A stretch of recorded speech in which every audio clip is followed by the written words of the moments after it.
I bet anything I'm gonna get at least one comment saying, Rebecca Gladiator for Straw Hat!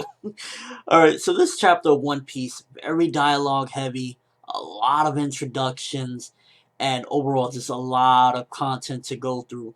So for the most part, from all the warriors that we mentioned, I want to ask one big question. Big question. Bellamy still alive?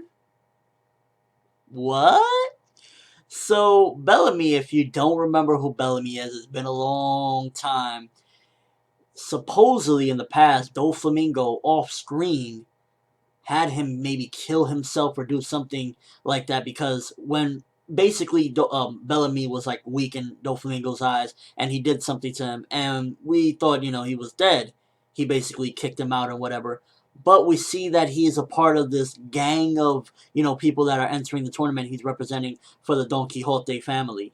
So why is he still alive when I thought, like, Doflamingo was like, get out of here, you're not worth my time. Now, from this event, and from the previous event where he didn't kill the other two men, Doflamingo ain't looking as heartless as I thought he was. I think that he's crazy. Yeah, he acts very crazy. But he loves his people. Maybe what he did, because we see that Bellamy has a new scar right here. He had the old scar up on his forehead, but now he has a real big scar right here. Maybe Doflamingo just made him cut himself in the face a little bit.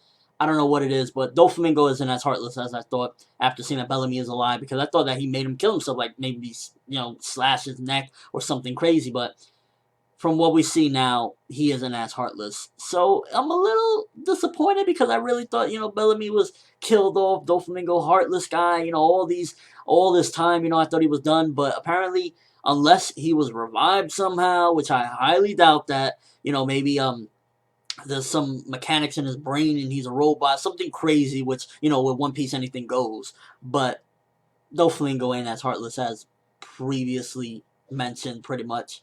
Now, the Rebecca Gladiator, I think she's pretty cool. We're not, at the moment, I'm not jumping on board of saying, hey, Rebecca for Straw Hat, Rebecca Gladiator for Straw Hat. No, we're not there yet, people. She just got introduced. I mean, if you want her to be cool, whatever, she's a gladiator. She has something against Doflamingo so far. It seems like, she could potentially be, but let's not start the conversation, because it seems like every time we see a badass looking character, it's like, that's the next Straw Hat. But from what I've seen, she looked pretty cool so far. I can't wait to see what she can do in the tournament. Another person from the actual tournament that was introduced, because there was a lot of people. I'm not going to go down the list. You read the chapter. But one that looked pretty cool to me was a guy named Alumbus, I believe. He kind of looked like some type of Hercules kind of guy. He looked kind of like a Whitebeard, muscles in a way. And he was part of the a massacre or something along those lines. I thought that was pretty interesting. He looked pretty cool. So I'm excited to see what he can do, if he can do much. Also, okay, let's talk about the Prince a little bit. Now, he's going to be comedic relief in this tournament. I could clearly see in this Coliseum tournament, because he has something against Luffy, but Luffy just keeps ignoring him. At some given point, he's going to try to get serious and come at Luffy, and Luffy's going to kick that ass. Mark my words. My prediction is it's going to be maybe a one-hit KO. Like, are you serious? Also, a prediction that came to me is that somewhere along the way in this Coliseum tournament, Luffy's identity is going to get exposed. I mean, the fake beard and, the fake mustache and beard is not going to last forever. That's just a little prediction throwing out there. I feel somewhere throughout this tournament, he's going to get exposed, and, people are going to know who he is. Now, the big thing about this chapter mainly is Jesus Burgess from the Blackbeard Pirates. What is he doing here? Now, my theory of why he's here and why he's trying to get the Mera fruit, there's two possibilities in my opinion. One, Blackbeard sent him. Go get that. Even though I don't see why Blackbeard would do that. Blackbeard would just, if anything, come and dress roast on some, I don't give a fuck. I'm getting this fruit. So I don't know if Blackbeard would necessarily send one guy from his crew to go get that fruit, but it's a possibility. The other one, which I'm kind of leaning more towards, is that somewhere throughout the time skip, he was maybe kicked out of the Blackbeard Pirates. But it did say that he's representing for the Blackbeard Pirates, so it could be that he's using that as a gimmick. Maybe like, oh, I'm still going to pretend I'm part of them so people will fear me and everything. But there's also a possibility, that he's still a part of it. I'm leaning more towards he's using that as a gimmick, and at the moment he's trying to get that devil fruit maybe to get back at Blackbeard. Again, this is another prediction. But the fact that he's even there shows that this Coliseum tournament ain't going to be no bullshit. We got a couple of notable people there. We got Jesus Burgess, which goddamn, like, dude is a monster. I can't wait to see this Coliseum, because now we actually have, you know, a credible foe. He's from the Blackbeard Pirates. Luffy's gonna knock him out. It's gonna be a good match. I can't wait, but we got a credible foe. And also, you know, from the combatants in the tournament and whatnot. Bellamy, I mean, Luffy's going to kick Bellamy's ass if he goes up against him. I really hope they actually do meet up again, and he's like, wait a minute, what the hell are you doing alive? So, you know, I'm interested to see that. And last but not least, I want to talk a little bit about the hero statue, Kitos. It's weird because apparently he disappeared 20 years ago, and that statue was there. But they even question if he even existed, which is, why would you question that 20 years ago? People should be around 20 years ago. So maybe it's a possibility that people of Dressrosa's minds were wiped or something. I have a feeling that he did exist. I don't feel like, you know, he's just bullshit made up. I have a feeling he definitely existed, and we'll see throughout this tournament. It's kind of like what Oda likes to throw a tiny little thing at the end of everything as well. You know, like that's a little side story, like if you remember in Fishman Island, Joy Boy. I kind of feel like that's going to be like a little Joy Boy, little side thing that's going to happen. We're going to see about Kitos and how awesome he was. Maybe he'll come in the tournament. Maybe he's a part of the tournament right now. We don't know. He's one of these contestants. But either way, I can't wait to see how this goes.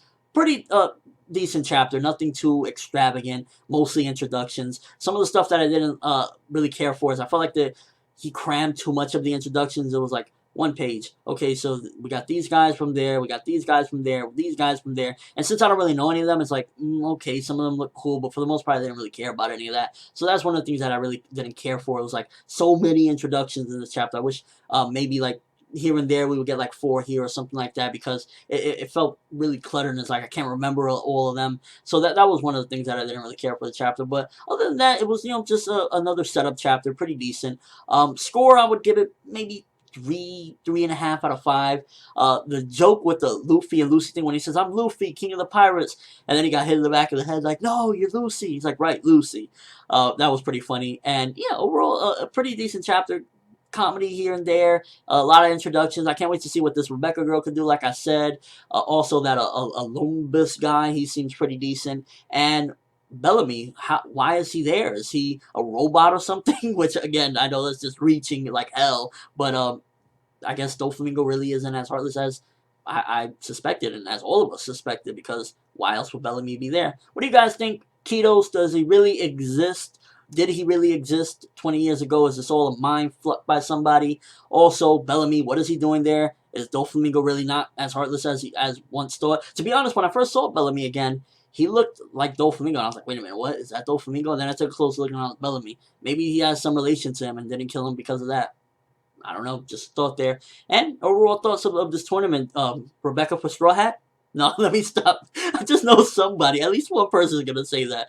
But yeah, that's all I have for this review. Thanks for watching. Hope you enjoyed. Thumbs up if you can't wait to see Lucy Heartfilia. I mean, Monkey D. Boss, Monkey D. Lucy, Monkey D. Luffy kick some ass in this tournament, because, you know, now we got somebody from the Blackbeard Pirates. Whether his motives is to get the fruit for Blackbeard or for himself remains to be seen, but we have a credible foe in this one, and I like where it's going. You know, we got some new up-and-comers. We got some people that 200 million bounty, you know, the prince, even though I know he's going to get his ass humiliated, and I can't wait. But we have a pretty decent tournament coming up. Yeah, that's all I have. I'm ForneverWorld, and as always, people, have an awesome day.